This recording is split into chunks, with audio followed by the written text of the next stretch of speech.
জানেন ছট পুজো কি? কাকে এই পুজো করা হয়? জানেন কি ছট পুজোর প্রচলন কিভাবে হয়েছিল?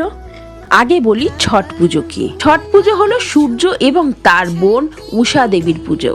তবে ছট পুজোর মধ্যে দিয়ে মূলত সূর্যদেবের উপাসনা করা হয়। প্রতি বছর কার্তিক মাসের শুক্লা তিথিতে চতুর্দশীর দিন অর্থাৎ কালী পুজোর 6 দিন পর থেকে সপ্তমী পর্যন্ত মোট 4 দিন ধরে ছট পূজা অনুষ্ঠিত হয়। এছাড়া চৈত্র মাসে একই নিয়মে আরও একবার ছট পুজো হয়। কার্তিক মাসের ছট পুজোকে বলা হয় কার্তিক ছট, আর চৈত্র মাসের ছট পুজোকে বলা হয় চৈত্রী ছট। এবার বলি ছট পুজোর প্রচলন কিভাবে হয়েছিল। ব্রহ্মবৈবর্ত পুরাণের কাহিনীতে মা অন্নপূর্ণার ছট পুজো করার উল্লেখ পাওয়া যায়। একবার আষাঢ় মাসে বর্ষার আগমনে চাষিরা ক্ষেতে শস্য বুনে দেন, কিন্তু ধীরে ধীরে বর্ষা ক্রমে ক্ষীণ হয়ে পড়ে। তখন সূর্যের প্রবল দাবদাহে মাঠ ঘাট পুড়ে যাওয়ার উপক্রম হয়।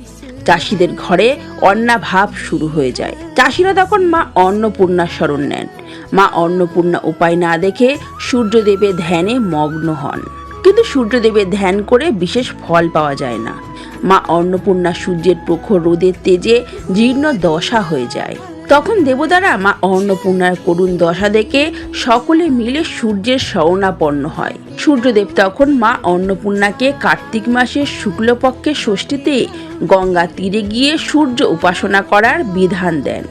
এরপর মা অন্নপূর্ণা চাষিদের কল্যাণে ভক্তি ভরে গঙ্গা তীরে সূর্যের উপাসনা করেন এবং ধরণীকে পুনরায় শস্য শ্যামলা করে তোলেন এবং এইভাবেই চাষিদের কষ্ট দূর করেন। সেই থেকে পরিবারের মহিলা প্রধানরাই মূলত পরিবার ও বিশ্বের কল্যাণে ছট পুজোর ব্রত পালন করে আসছে। সবাইকে ছট পুজোর অনেক অনেক শুভেচ্ছা।